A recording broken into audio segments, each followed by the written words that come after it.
Hello student, नमस्कार सभी को। कैसे हैं आप सभी? उम्मीद करती हूँ आप सभी अच्छे होंगे, मस्त होंगे। मैं सविता स्वागत करती हूँ अपने यूट्यूब चैनल द एग्जाम्स पटी पे। तो शुरू करते हैं आज की शानदार और प्यारी सी क्लास को। तो आइए देख लेते हैं। तो बात करते हैं प्रकाश संश्लेषण की। प्रकाश संश्लेषण की शुरुआत करते हैं। प्रकाश संश्लेषण मतलब फोटोसिंथेसिस। प्रकाश संश्लेषण की जो प्रक्रिया होती है, कल तक जो मैंने बताया था, ये क्लोरोप्लास्ट के क्लोरोफिल में होता है। क्लोरोप्लास्ट के क्लोरोफिल में पूर्ण होती है। इतनी चीजें कल हमने देखी थी। जैसे मान लें ये पत्ती होगी, ये पत्ती होगी, ये लीफ हो गई। इस लीफ के ऊपर क्या होता है? इस लीफ के ऊपर अगर गौर से देखा जाए, इसमें कुछ छिद्र होते हैं। इसमें क्या होते हैं? कुछ छिद्र होते हैं। इन छिद्र को क्या कहा जाता है? तो इन छिद्र को हम स्टोमेटा कहते हैं। स्टोमेटा कहा जाता है। और ये ग्रीन कलर की होती है। ये ग्रीन कलर की है। इसे क्या कहा जाता है? तो इसे क्लोरोप्लास्ट कहते हैं। इसे हम क्या बोलते हैं? क्लोरोप्लास्ट मतलब हरित लवक। क्लोरोप्लास्ट को हिंदी में क्या बोलते हैं? हरित लवक। और इसी क्लोरोप्लास्ट के अंदर हमने हमने देखने को मिलता है क्लोरोफिल। क्या देखने को मिलता है हमें? क्लोरोफिल। और जो पौधा होता है, इसी क्लोरोफिल की उपस्थिति के कारण क्या करता है? तो प्रकाश संश्लेषण करता है। क्या करता है? प्रकाश संश्लेषण करता है। क्या घटना होती है प्रकाश संश्लेषण की? तो प्रकाश संश्लेषण में क्या होता है? प्रकाश संश्लेषण में पौधा और ऊर्जा को रासायनिक ऊर्जा में बदलता है। पौधा सौर ऊर्जा को रासायनिक ऊर्जा में बदलता है। देखो, अब आपने एक चीज पढ़ी होगी कि ऊर्जा कभी नष्ट नहीं होती है। क्या होती है? कभी नष्ट नहीं होती। वो एक रूप से दूसरे रूप में परिवर्तित होती है। एक रूप से दूसरे रूप में परिवर्तित होती है। Solar energy solar energy convert into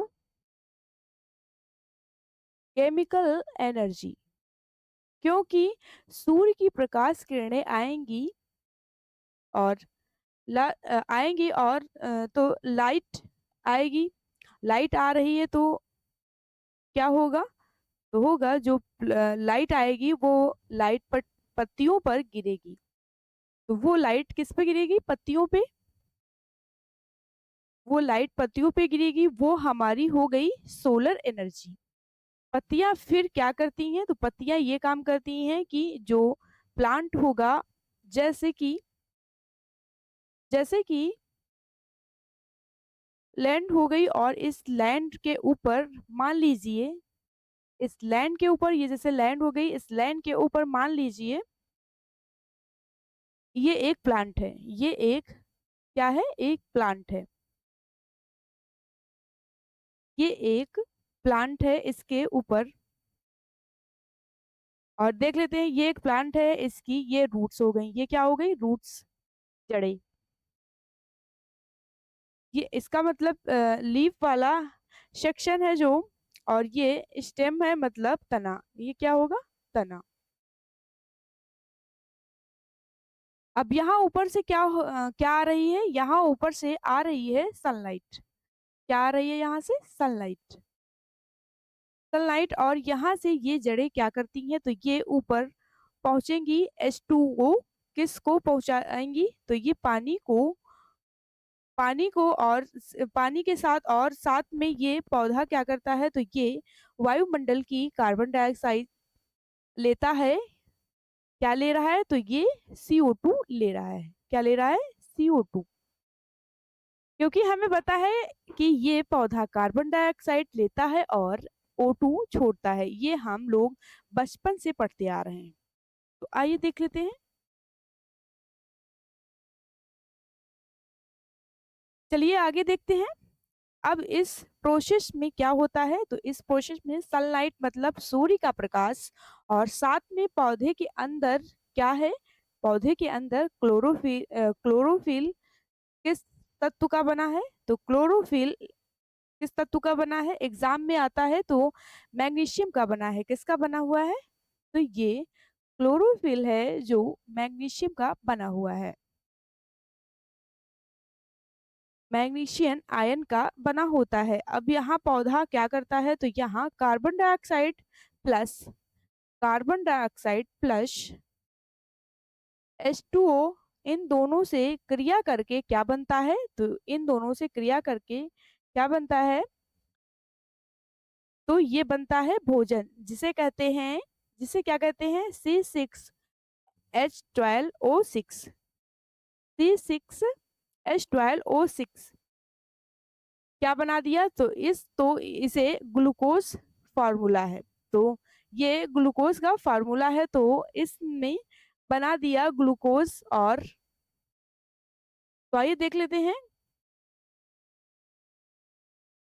6O2 और पौधा ऑक्सीजन रिलीज करता है, 6O2 और पौधा ऑक्सीजन रिलीज करता है, तो इस इक्वेशन में आपको क्या समझ आ रहा है, तो देख लेते हैं। जो पौधा होता है वो क्या करता है, अब कोई पौधा क्या लेता है, तो इस कार्बन डाइऑक्साइड को लिया, जमीन से पानी को लिया, अब सूर्य के प्रकाश की उपस्थिति में क्लोरोफिल, अब क्लोरोफिल कहाँ होता है, मैंने आपको बताया था पत्तियों के अंदर। अब इसके बाद यहाँ क्या होता है, ये रिएक्शन करते हैं तो सनलाइट के प्रेजेंट में होता है, तो ये बना देते हैं ग्लूकोज। अब एक प्रश्न हमारे एग्जाम में आता है कि पौधों में ऑक्सीजन, पौधा जो ऑक्सीजन छोड़ता है, पौधे के द्वारा छोड़ी गई O2 कहाँ से आती है, पौधों द्वारा छोड़ी गई O2 कहाँ से आती है, तो देख लेते हैं, पौधों द्वारा छोड़ी गई ऑक्सीजन देख लेते हैं। राइट आंसर हमारा हो जाएगा, तो आंसर हमारा हो जाएगा H2O, पानी से आती है, कहाँ से आती है, H2O मतलब जल से आती है। अगला पॉइंट है, प्रकाश संश्लेषण कौन से प्रकाश में अच्छा होता है, प्रकाश संश्लेषण कौन से प्रकाश में अच्छा होता है, तो देख लेते हैं, photosynthesis process must better which light,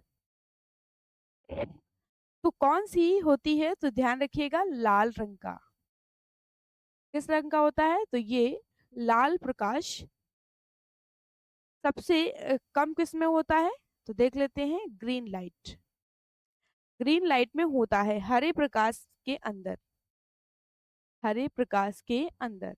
अगला पॉइंट है फोटोसिंथेसिस, अगला पॉइंट हमारा है सबसे कम किसमें होती है, तो ये ग्रीन लाइट मतलब हरे प्रकाश में। और हम बात करते हैं, अगला पॉइंट है फोटोसिंथेसिस डिस्कवर्ड इन, प्रकाश संश्लेषण की खोज किसने की, तो आइए देख लेते हैं, प्रकाश संश्लेषण की खोज किसने हुई, तो प्रकाश संश्लेषण की खोज क्लोरेला शैवाल में हुई है, किसमें हुई, क्लोरेला शैवाल में, क्लोरेला एल्गी के अंदर। अब थोड़ा क्लोरेला के बारे में जानते हैं, ये जो क्लोरेला शैवाल है ये क्या हो करती है, तो इसके बारे में पहला पॉइंट है आपको बता देते हैं कि ये अंतरिक्ष यात्री जितने भी जाते हैं इस शैवाल को अंतरिक्ष यात्रियों का जीवन साथी है, अंतरिक्ष यात्रियों का जीवन साथी है, अंतरिक्ष यात्रियों का जीवन साथी है। अगला प्रश्न ये हो सकता है, दुनिया में सबसे ज्यादा फोटोसिंथेसिस कौन कर सकता है, अगला पॉइंट ये है कि फोटोसिंथेसिस कौन कर सकता है, तो वो एल्गी करते हैं, वो एल्गी शैवाल। अब बात करते हैं शैवाल क्या होते हैं, तो अपने आप आपने अपने आसपास कोई तालाब देखा होगा जहां पर पानी के ऊपर हरे रंग की लेयर आ जाती है। उसी लेयर को हम क्या कहते हैं? उसी लेयर को हम शैवाल बोलते हैं। क्या कहते हैं? शैवाल। हरे रंग की संरचनाएं होती हैं, छोटी छोटी। इनमें ना तो जड़ें होती हैं, ना तना, ना पत्तियां होती हैं। और ये हमारा कल का छूटा हुआ पार्ट है। इसके बाद हम क्या पढ़ेंगे? तो इसके बाद हम केंद्रक पढ़ेंगे। अगला पॉइंट है प्रकाश संश्लेषण के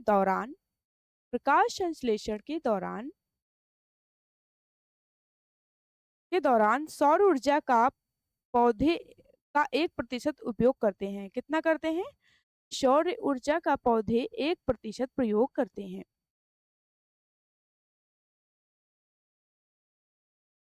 कितना करते हैं? 1%। अगर 100% प्रकाश अगर आ रहा है किसी पौधे के पास, तो उसमें से सिर्फ 1% लाइट होती है।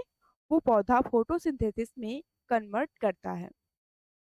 क्या करता है? कन्वर्ट करता है। Sunlight use in photosynthesis. अब देख लेते हैं प्रोटीन के बारे में। का सबसे ज्यादा प्रोटीन के बारे में देख लेते हैं।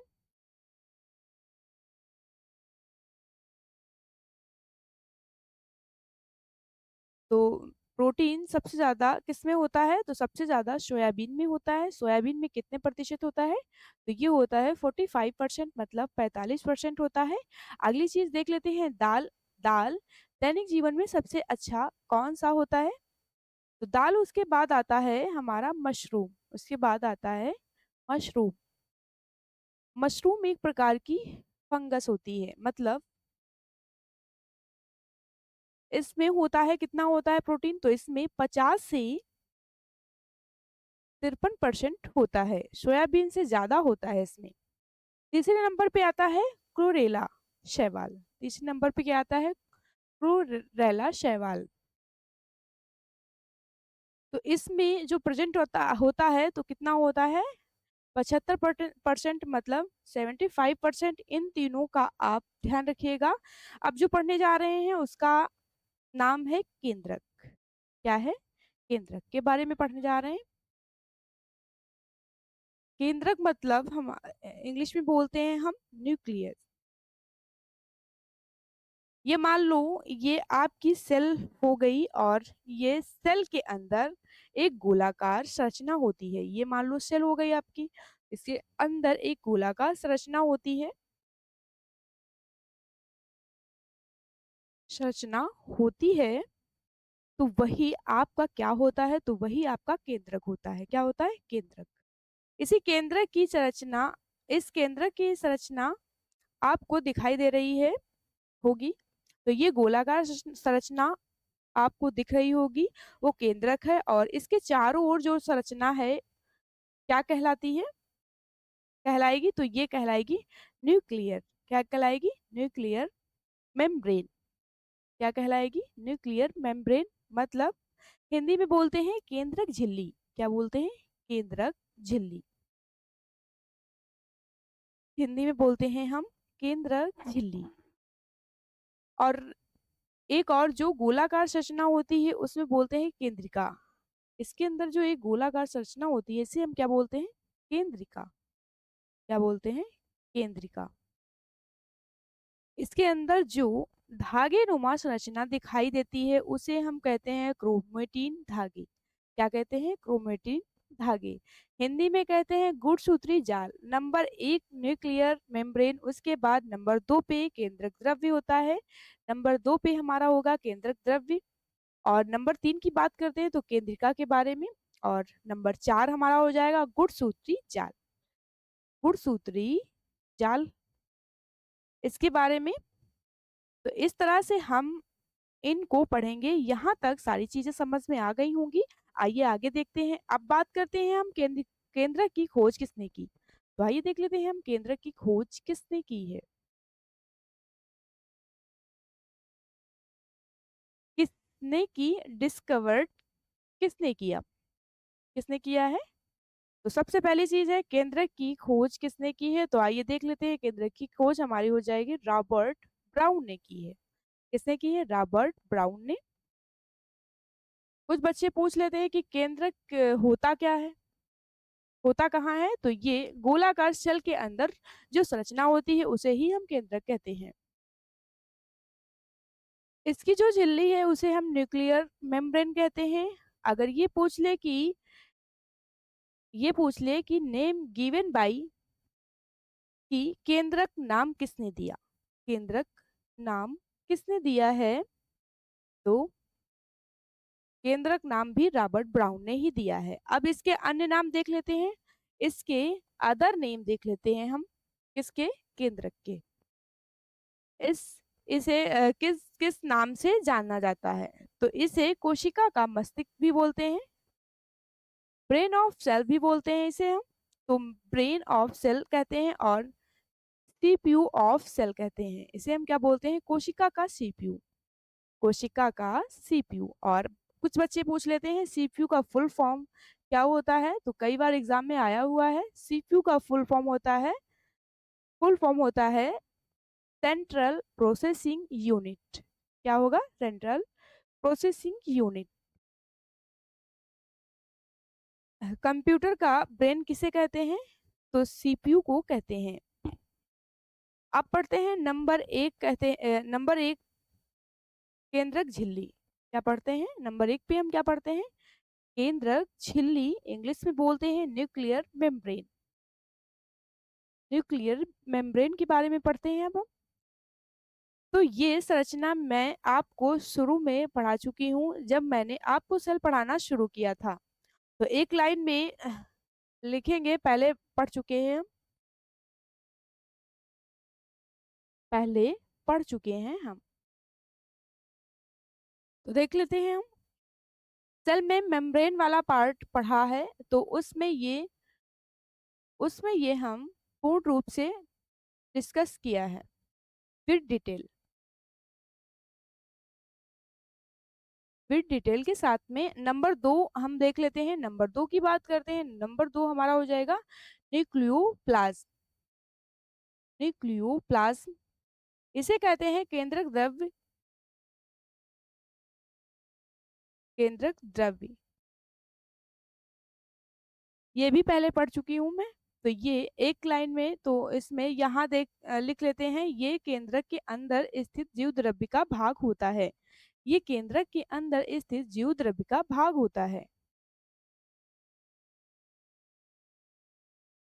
जीव द्रव्य का भाग होता है, ये भी पहले पढ़ चुकी हूँ। It's parts of protoplasm in cell. तो ये दोनों चीजें मैं आपको पहले पढ़ा चुकी हूँ। अब नंबर तीन की बात कर लेते हैं जो मैंने नहीं पढ़ी है। अब नंबर तीन पे आते हैं, वो है हमारी केंद्रिका। क्या है? केंद्रिका। इसे हमने नहीं पढ़ा है, इसे हम डिटेल के साथ पढ़ती हूँ। नंबर थर्ड को हम कहते हैं केंद्रिका, इंग्लिश में बोलते हैं न्यूक्लियोलस। इसके बारे में पढ़ते हैं। सबसे पहले ये होती है क्या होती है, तो मान लीजिए ये एक सेल है, ये एक सेल है। इन सेल के अंदर ये केंद्रक है। क्या है? केंद्रक। ये हमारा हो जाएगा केंद्रक। इस केंद्रक के अंदर ये गोलाकार क्या होती है, तो इसके अंदर ये होती है केंद्रिका। क्या होती है? केंद्रिका। अब बात करते हैं डिस्कवर्ड डिस्कवर्ड बाई। तो देख लेते हैं केंद्रिका की खोज किसने की है। तो केंद्रिका की खोज किसके द्वारा की गई है, तो ये की गई है फोंटाना। फोंटाना के द्वारा की गई है। और दूसरा प्रश्न आता है किसने नेम गिवन बाई, तो नाम किसने दिया है, तो नाम किसने दिया है? नेम गिवन बाई, तो नाम किसने दिया है? वोमेन। वोमेन ने नाम दिया है, ये पॉइंट याद रखना। आगे देख लेते हैं इसका निर्माण कौन करता है, तो इसका निर्माण गुणसूत्र से होता है। किससे होता है? गुणसूत्र से होता है, मतलब फॉर्मेशन बाई क्रोमोसोम के द्वारा होता है। जो गुणसूत्र होते हैं वो केंद्रिका के निर्माण में मदद करते हैं। किसके निर्माण में? केंद्रिका के निर्माण में मदद मदद करते हैं। केंद्रिका के अंदर और क्या पाया जाता है, तो देख लेते हैं। केंद्रिका के अंदर 85% प्रोटीन होती है। कितनी होती है? 85% प्रोटीन होती है, प्लस 10% आरएनए होता है, प्लस 5% क्या होता है? डीएनए। क्या होता है? डीएनए। तो ये इसका कंपोजिशन पूरा का पूरा है। ये चीज ध्यान रखिएगा। ये सब हम किस में पढ़ रहे हैं? तो ये हम केंद्रक में पढ़ रहे हैं। केंद्रक में एक लास्ट पॉइंट, केंद्रिका कब दिखाई नहीं देती है। लास्ट पॉइंट हमारा है केंद्रिका कब दिखाई नहीं देती है। ऐसा एक समय आता है जब केंद्रिका नहीं दिखाई देती है। सेल डिवीजन मतलब कोशिका विभाजन के समय कोशिका नहीं दिखाई देती है। कोशिका नहीं दिखाई देती है। कोशिका विभाजन के समय कोशिका नहीं दिखाई देती है।